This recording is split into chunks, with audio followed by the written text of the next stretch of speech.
So back last spring, I was having a number of challenges. My husband Hal was thrown off Medicaid, not once, but about 5 times, with 20 or 30 hours of work to get him back on. And then within a few weeks, you're gone again. And then he ended up in the hospital with pneumonia and other things. Then a deer jumped out in the path of my car, totaled my car. I have bruises across my body, but no serious damage, fortunately. Deer was killed.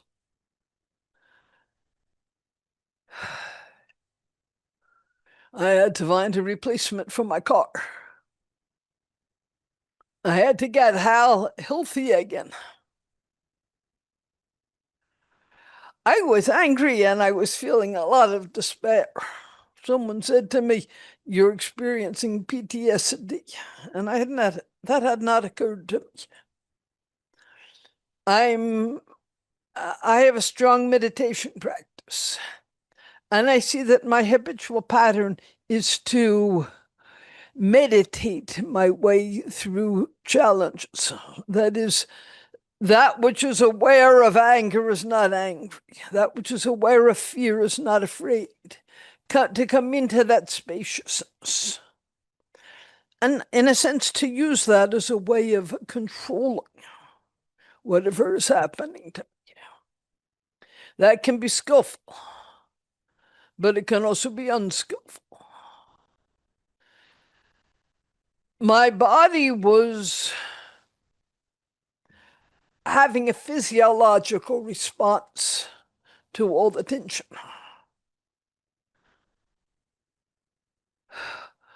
And I was trying to command my body to be quiet rather than taking into account that the body was just being a physical body. And I didn't have to become self-involved with the body. It is the body that this mind, body, and spirit occupies. But it's not me. So whatever I am, it lives in this body, and I have to be kind to the body. In meditation, I had an image. I was actually sitting in they wanted to hospitalize him, but there were no hospital rooms available. So we were sitting in a little cubby in the ER. Not a bad place. We were not in a hallway. It had a little curtained cubby with a bed and a small rickety folding chair for me. Not very comfortable. Sitting there 18 hours at that first day. And still not knowing how he was, they put him on an IV antibiotic. How was he? What was wrong? So still doing tests. Tension, tension. And as I said, I'm really good at meditating with tension. It's an act. That which is aware of the tension is not tense. Rest in the spaciousness. But I see how much denial there is in that.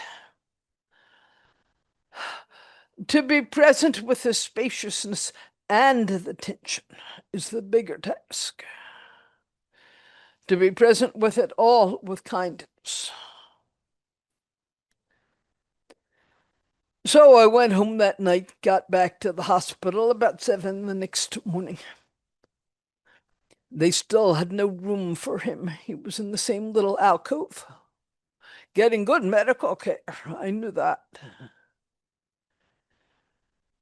The end of the second day, they told me they had found out what was wrong. They were treating it. He was going to be okay. I went out to my beloved lake and took an hour-long swim down the lake. And got in my car to drive back to the hospital. And a road that I've driven 500 times or more. Small dirt road through the trees. A deer jumped out, hit the bumper, came up on the hood, into the windshield and fell off the car.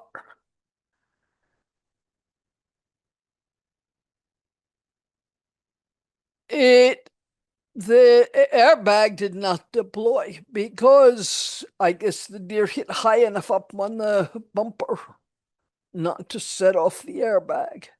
But the seat belts did, and my leg was twisted and so forth. So there I sat on this little dirt road saying, what just happened?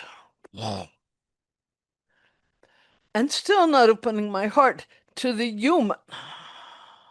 There has to be compassion for the human.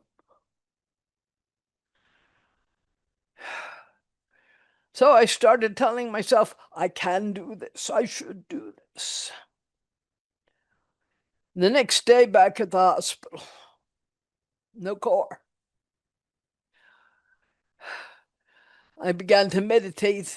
This is the third day, meditating in this little cubby. And they're trying to figure out how to send him home with what they call a hospital at home program, where he will have an IV antibiotic and a doctor and nurse each coming in once a day or twice a day, and all kinds of electronic equipment to do readings and measuring his body, all the things about his body. But meanwhile, still sitting in this little room, meditating, I saw myself in a boat. I'm a good sailor. So there I was in this boat about a mile offshore. I could see the shore behind me. And I knew it seemed necessary for me to get back to shore. But the boat was taking water. And no matter how fast I bailed, I couldn't get all the water out. I could just keep up with it.